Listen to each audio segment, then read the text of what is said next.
Hi, everybody, and welcome to the Business Spotlight Series. My name is Mark McNulty, and I'm president of Action Coach Bluegrass in Southern Indiana.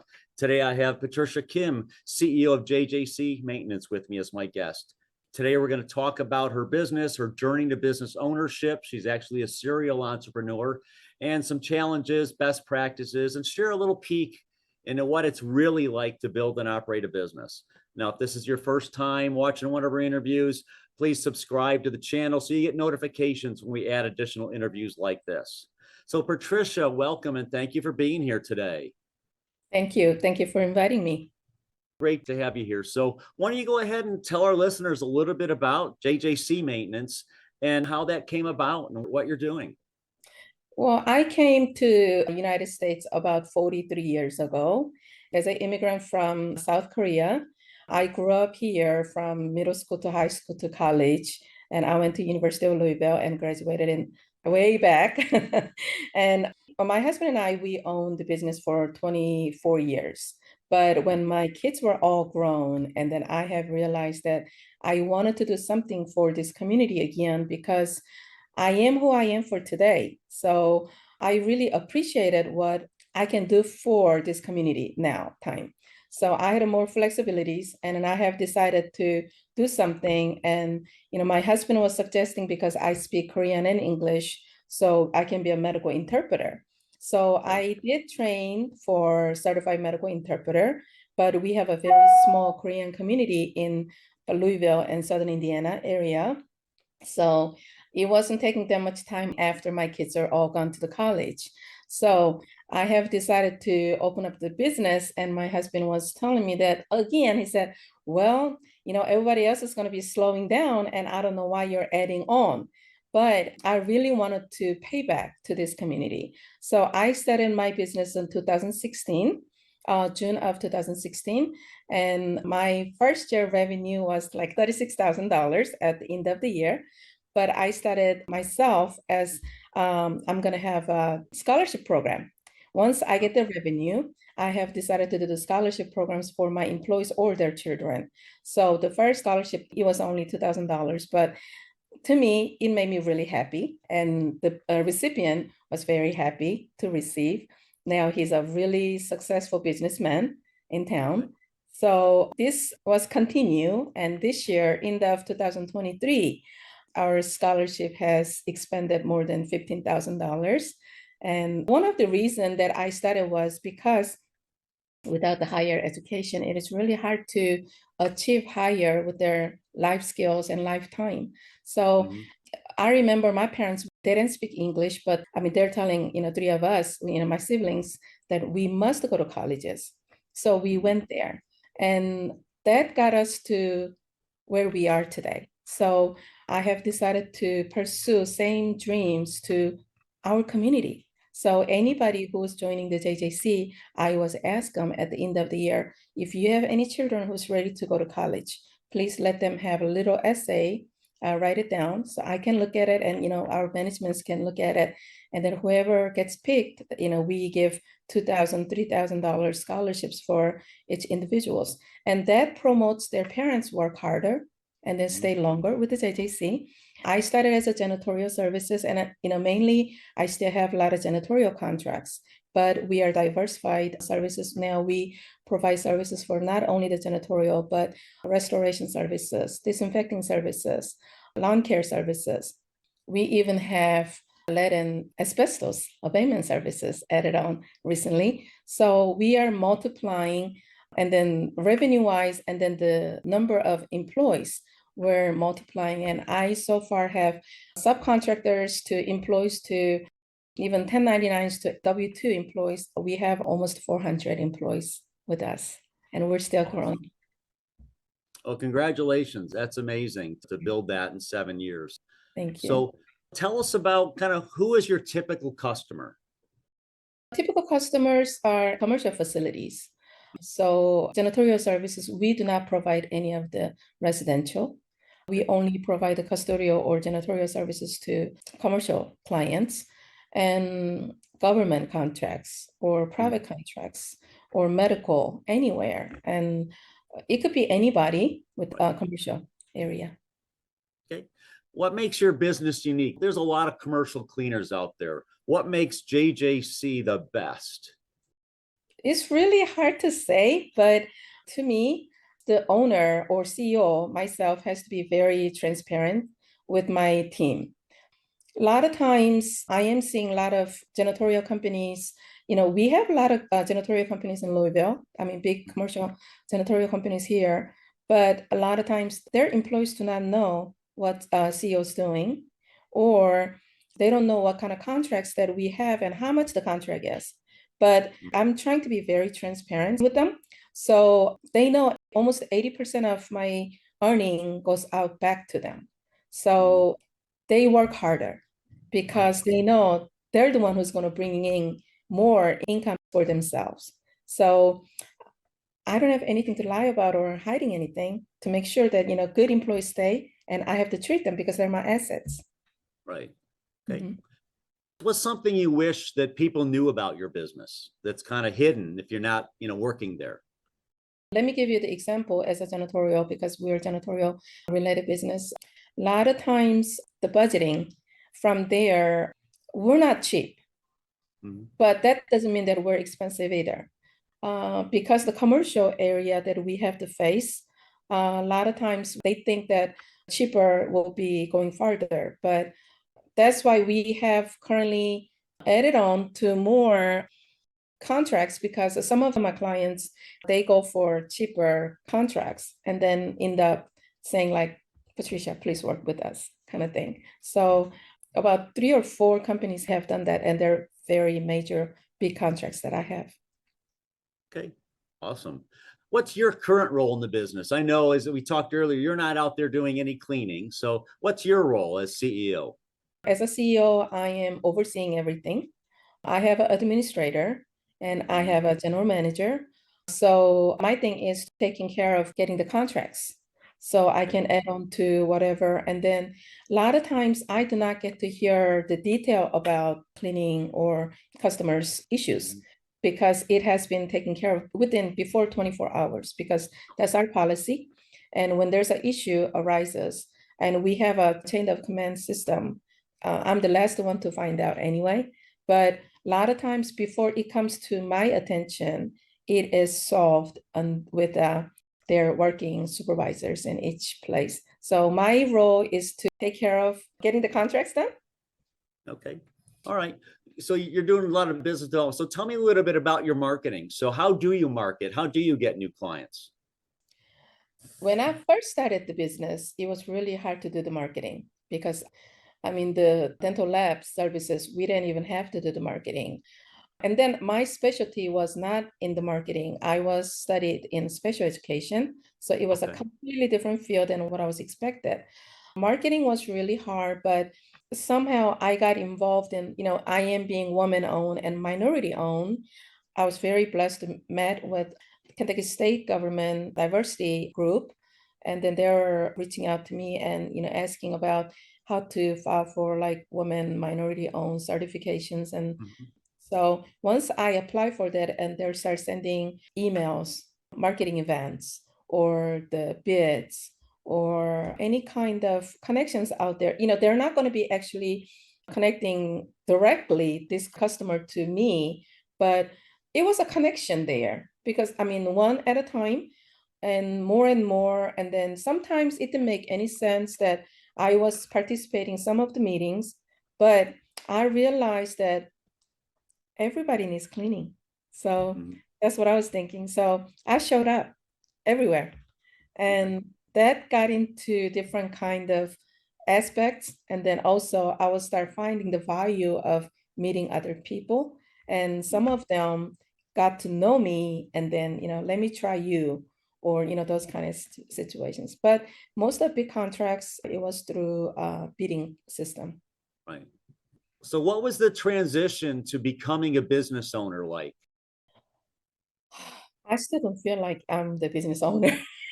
I feel like I'm the servant because I'm not sure. I never thought about myself as any different or I'm in the higher position because I am one of our JJC team, because I'm just doing the different job. maybe my team are cleaning in a certain facility, but maybe I don't clean, but I work longer hours than them. Maybe they work 9 to 5, but sometimes I don't even have a weekend. Right. So I never thought of myself as a owner of the company. I was part of the company. Right. Mhm. So tell us a little bit about, your management and leadership style. How would you describe your leadership style? I communicate. And I don't want anybody to lack of communicate with anyone in our team. So if there's any issue or any kind of goodness or any issues, anything, we have to discuss about it because as a team, if somebody falls, then we're all gonna fall together. So I always tell them, people can make mistake, and Right. it is okay to make a mistake, but don't make the same mistake twice. So I talk to them just like, I am one of them. I mean, Kentucky Expedition contract, when I go to the office there, we have 150 employees there. And they're like, who is she? They don't even know who I am.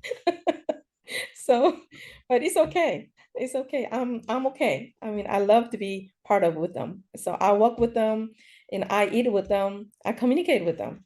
Mhm. So I think that's my thing. Okay, great. So, as a business owner, as we grow our business, we run into roadblocks and challenges that we have to work around or knock down or through. What's a memorable roadblock or challenge that you had to work through to get to that next level for your business? Every day there's some kind of obstacles. Every morning when I wake up and pray to God that, nothing serious happens, but every day something is happening somewhere. Mhm. So, for example, I don't want to give the name of the contract, but that's one of our big contract there too. And when I am contracted with them as a custodial services, I provided my team and then we hand select because we go through the background checks and everything. Mhm. And somehow their system, because their lack of communication, they were talking to my team as a direct hire. So at first, my administrator was very upset because she's the one who's going through the background checks and everything, hire process with the general manager. And she Mhm. said, Miss Patricia, I am so tired of them, and I don't think we should put any more people in there. So I emailed. I mean, usually I don't. She communicates with them. I emailed them nice way, saying that we have a conflict of interest, but you cannot take our team as a direct hire. But it didn't work. Mhm. So I had to go to the purchasing. I had to go to the procurement. And I told him that, just like I told you earlier, my employees are my assets. So if you're taking my assets, I consider that as a stealing. Mhm. That's what I told them. And we are contracting with you as a custodial services, not as a staffing company. So you have violated my contract. So if this is not going to stop from here, then I have to find the legal team. That's what I Mhm. told them. But a lot of times situations like that, because sometimes we are being janitorial company and people think, oh, they're another janitorial company. They're coming in. But I do not put just anybody from the street to the each contracts because they have our uniform, that JJC name with them. I don't want them to disgrace my JJC name. So anybody who's going to the work, they should have a pride about what they're doing. So we train them and we have a quality control. We do safety training, we do everything, OSHA training, everything before we actually send out each team members to the contract. But they are thinking like they're one of somebody else's company. I used to, like when I was small company, I was thinking, okay, whatever they're saying, I have to say yes to that, right? But Right. it's not right because morally it's not right. So Right. I have decided to show my voice. Is if it's wrong, then I don't have to provide the services with them anymore.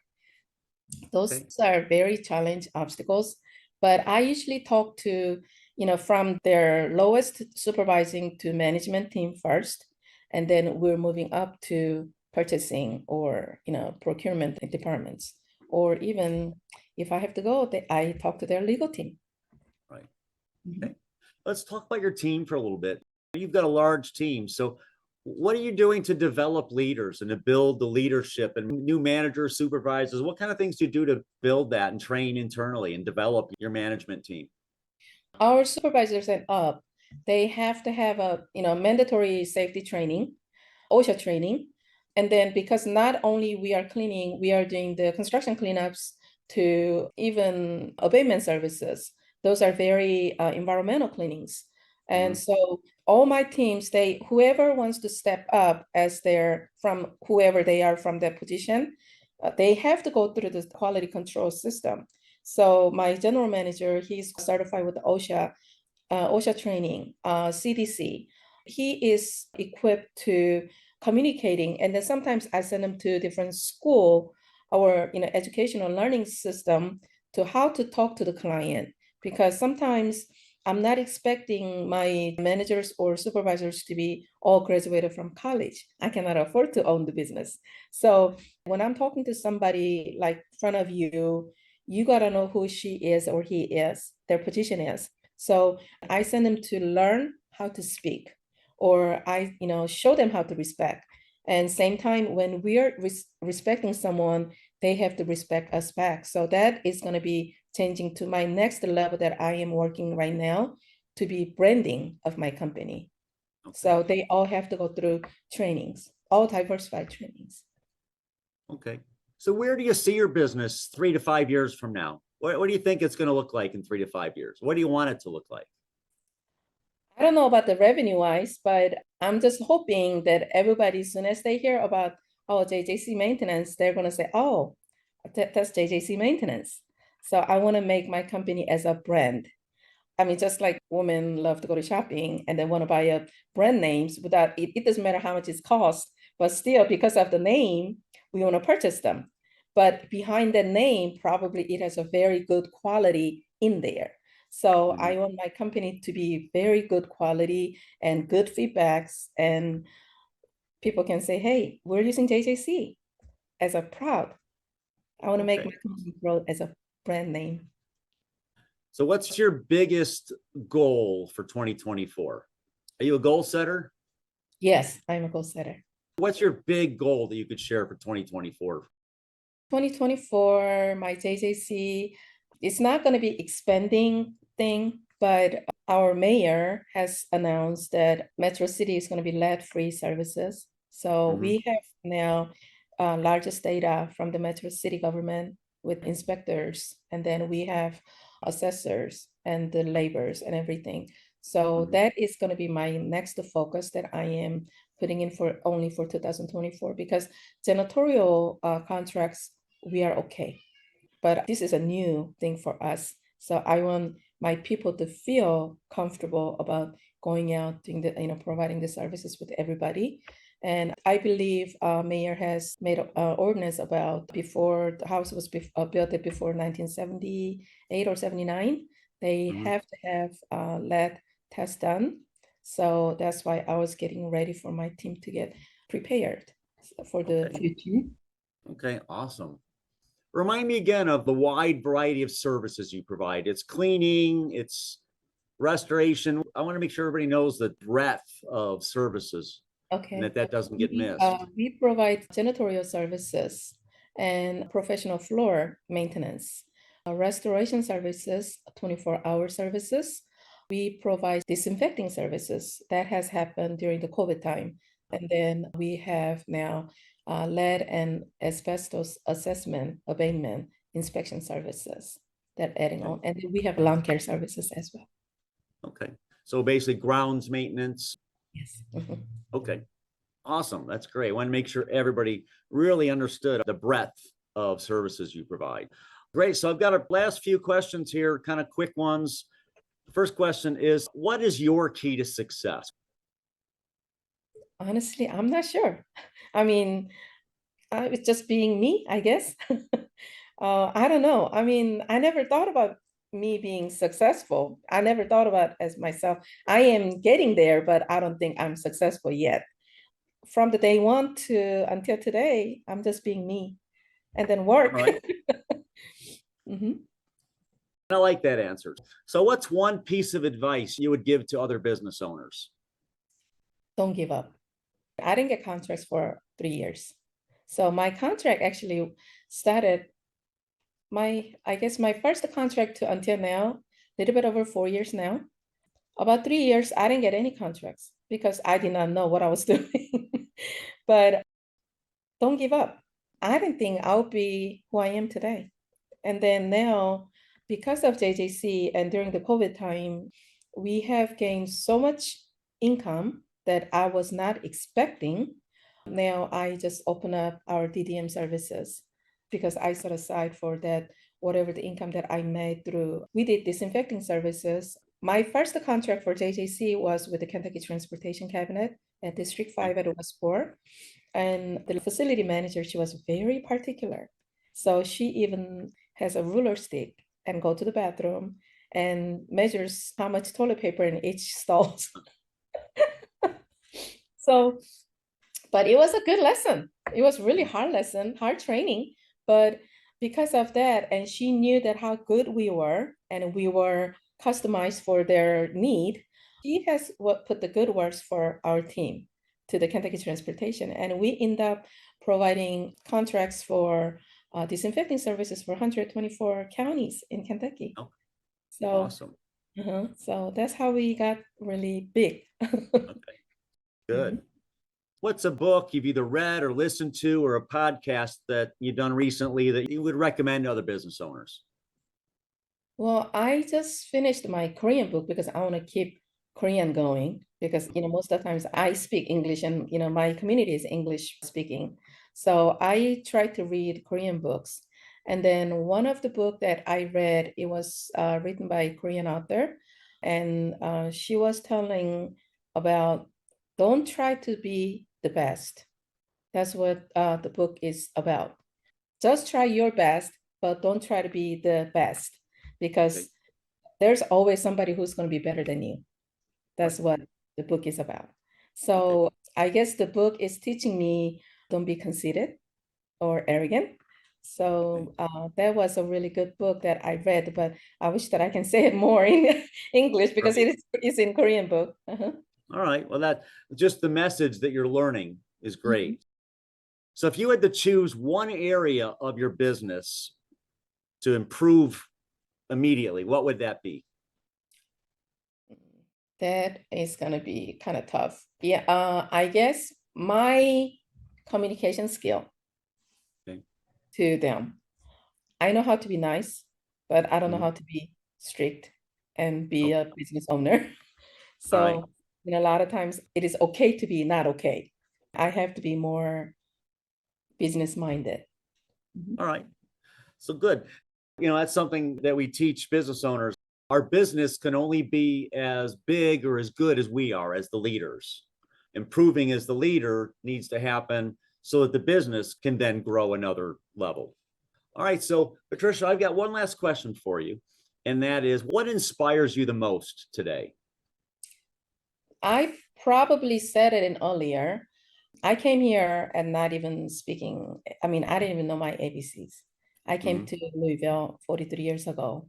We didn't even have an English for second language available back then.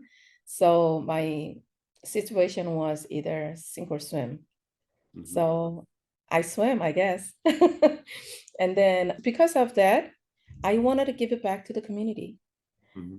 I mean, I have friends who supported me. I had a good teachers who was behind me and supporting everything. And then now I'm in the business. I'm, supported by so many, a lot of times people are saying that the government is not doing enough for us. But to me, because I came from different country, so I Mhm. know how government works from the other country. And when I compare these two country government system, I'm so thankful for who I am today because nobody rejected me for today. So Right. I am sitting here and providing services for everybody. And then I have a team of people who's, supporting me with the JJC from my employees to my managers to everybody. It's not the money thing. I don't think it's the money thing, but I always have in my heart that I want to give it back to the community. So I'm going to be continue providing scholarships to our employee and their children. That's going to be my JJC goal. And then the DDM goal is to, because I am from the immigrant background, so I am the first agency who opened mental behavioral services in Kentucky. So now I need to focus on international communities. So I have 154 languages available here. So whoever are underserved, that doesn't mean they get free services, Right. because I work hard and I am working hard. So I don't want anybody to think that United States is a free country. I don't want them to think like that. Because if you don't work, I mean, I tell my kids all the time, if you don't work, you don't eat. So they have to come. Maybe we can assist them to get them on their feet, but they gotta work. Okay. So I'm trying to educate them for the DDM services. And we have been successful because a lot of times, especially the refugees who's coming from different countries, they believe that, okay, we come to the United States, everything is provided. No, it doesn't happen, because I Right. didn't see anybody who's getting free stuff. Right. And I don't want anybody to get free stuff either, because I work and I pay tax, right? So they come in and then they get services, but at the same time, we educate them as a community supporters. They're saying, well, you're here, so you got to work and you got to pay tax. When you become a citizen, you got to vote, and all this, we're doing all different trainings too. Yeah. Right. So I want to give it back to the community. Awesome. Thank you so much. Well, ladies and gentlemen, this has been Patricia Kim. She's the CEO of JJC Maintenance. It's really been an honor to talk to you today, and you've shared some great tips. You've educated us about your business and the breadth of services you provide, and then also your approach to team building and giving back. Thank you so much for your time today, Patricia. Thank you. If this is your first time watching the Business Spotlight series, make sure you subscribe so you get notifications for our next amazing interview. So I hope everybody has a great day, and we'll see you all in the next interview. Thank you.